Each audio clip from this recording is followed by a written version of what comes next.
All right, so geometry, the first triangle ABC we're going to construct is going to have 3 sides, one of length 4, one of length 6, and one of length 8. So notice I give you no information about the angles. Let's see if we can do this. So I'm going to open up Desmos Geometry,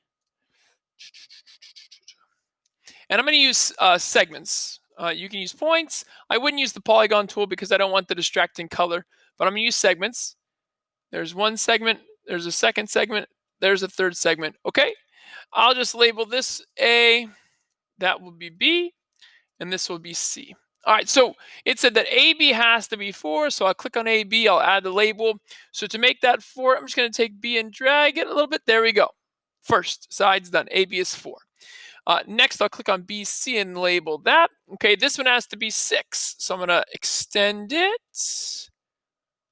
Okay, it's 6. Great. And now, wouldn't it be nice if AC was 8 magically? 7.95. So I'm pretty close. So watch what you have to do. You have to pick one of your vertices. It's either going to be A or C because those are going to help control the length of segment AC.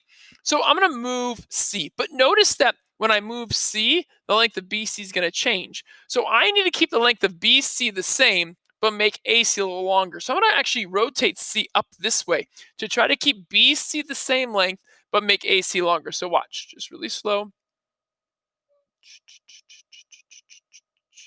And look at that. I'm going to stop right there. You are good enough. 5.99 is almost 6. 7.99 is almost 8. I could try to go a step further, make them exactly 6 or 8, but I don't need you to. I don't. That's close enough. So I say if you're within 0.02, if you're within 0.02 of the measurement, you are the side length, you are good to go. So now what I want you to do is I want you to pause. First of all, so let me remind you how to measure an angle. I'll do one of them. So if I want to measure the angle at A, I'm going to click the angle button. A must be the middle letter I pick because it's my vertex. So I'll click B, then I'll click A, and then I'll click C. That's how you measure an angle. So I want you to pause the video, and I want you to measure the angle at B and the angle at C. And then once you have them all measured, I want you to play the video and compare your triangle to mine. Okay, so pause the video right now. Okay, and now if you press play, hopefully your triangle looks like this. You have A is 47 degrees, B is 105, and C is 29. I hope that you see that your 3 sides are congruent to my 3 sides, that your 3 angles are congruent to my 3 angles. Now notice one thing real fast. 47, 105, and 29 degrees, they don't add up to 180. They actually add up to 181.